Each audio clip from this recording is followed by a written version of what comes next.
নমস্কার, সবাই কেমন আছেন? আশা করি সবাই খুব ভালো আছেন। আমরা আছি খুব বেশ। চলে এসেছি আবার একটা ছোট্ট ভিডিও নিয়ে। দিনটা ছিল রবিবারের। চলুন দিনটাকে কীভাবে কাটিয়েছি সেটাই বলি। তো সকালবেলায় এই যে আমাদের নতুন ছোট্ট বাগানে তিনটে নয়নতারা গাছ যোগ হয়েছে, সেটা একটু তোমাদেরকে কালারগুলো দেখিয়ে নিলাম। তারপরে এই যে ছুটি থাকার জন্য গাছগুলোতে প্রচুর পরিমাণে পোকা হয়েছে, তাই ওই গাছগুলোতে সবগুলোতে ভালোভাবে ওষুধ দিয়ে দিচ্ছে। এত পরিমাণে পোকা যে গাছগুলোর কুঁড়িগুলোও নষ্ট করে দিচ্ছে, পাতাগুলো থাকা সব কিছুই নষ্ট। তো যাই হোক, তার থেকেও বাগানে এই ফুলটা মধুমালতী আমাদের নিচেটা লাগানো হয়েছে, পেঁচিয়ে পেঁচিয়ে উপরে এসেছে। মানে গাছটা এত সুন্দরভাবে এই বসন্তকালে ফুল ফোটে, দুর্দান্ত লাগে। গন্ধও যেমন, কালারও তেমন, সব কিছু। মানে রুমের ভিতরে থাকলেও একটা ফুরফুর একটা বাতাস দিলে গন্ধ পাওয়া যায়।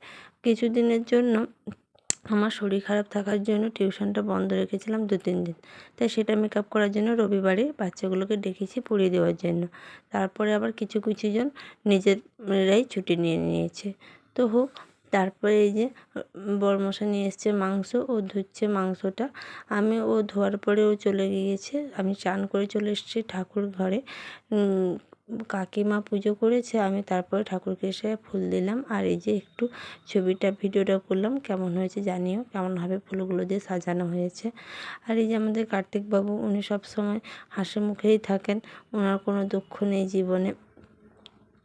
এই যে নিচে এসে দেখি কাকিমার অনেক রান্না হয়ে গেছে, প্রায় ভাত আর শাক ভাজা হয়ে গেছে, চাটনিটা হচ্ছে, তারপরে শেষে হবে মাংস।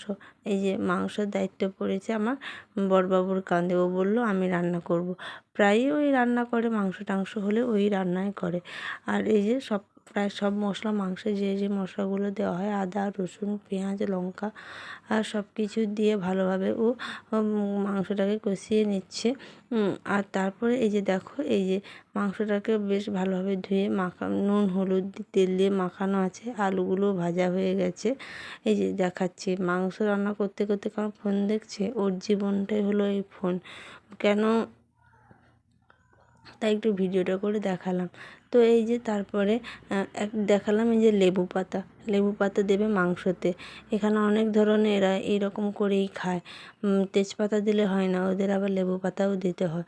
দিলে একটু আলাদা আলাদা গন্ধ আসে, খারাপ হয় না খেতে। তোমরাও দিয়ে খেতে পারো। মাংসটাকে যখন শেষ কষানো হয়ে যাবে, তারপরে ওই পাতাটা দিয়ে একটুখানি জাস্ট 5 মিনিট হওয়ার পরে জল দিয়ে দিলেই হয়ে যায়। তারপর বিকেলে ওর নিমন্ত্রণ থাকার জন্য ও বাড়িতে খায়নি। আমরা 4 জন মিলে খেতে বসেছি। শ্বশুর, শাশুড়ি মা, কাকিমা, আর আমি 4 জনে মিলে খেতে বসেছি। খাওয়ার পরে একটু দুপুরে ঘুমিয়ে নিয়েছিলাম। তারপরে যে বিকেলে এসেছি, গাছে যে ওষুধ দিয়েছিল সকালে, ওটা কেমন, গাছটা বেশ পোকাগুলো কেমন মরেছে ওটা দেখার জন্য।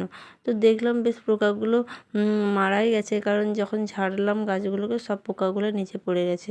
তাই ভাবলাম এই পোকা ডালগুলো রেখে কী লাভ, ওগুলো সব কেটেই ফেলি। তাই ওই কাঁচি নিয়ে যত পোকা ডাল আছে সবগুলোই কেটে ফেলছি। গাছটাতে ফুল হয় কী সুন্দর, কিন্তু পোকার জ্বালায় আর ফুল আর হতেই পারে না। এই জন্য আস্তে আস্তে করে কেটে দিচ্ছি। তারপর তোমাদেরকে দেখাবো কত পরিমাণে পোকাগুলো ঝরে ঝরে সব পড়ছে, পুরোটা সাদা হয়ে গেছে চারদিকটাতে। আর তারপর গাছগুলোকে সবগুলো একটু দেখে নিয়েছিলাম কোথায় কী অবস্থা। তো সন্ধ্যাবেলা এসছে একটু, বিকালে একটু বেড়াতে, বিকাল না সন্ধ্যাবেলা আমাদের এইখানে বাজারে এইসব মূর্তিগুলো বসেছে, তার একটু ভিডিও করলাম।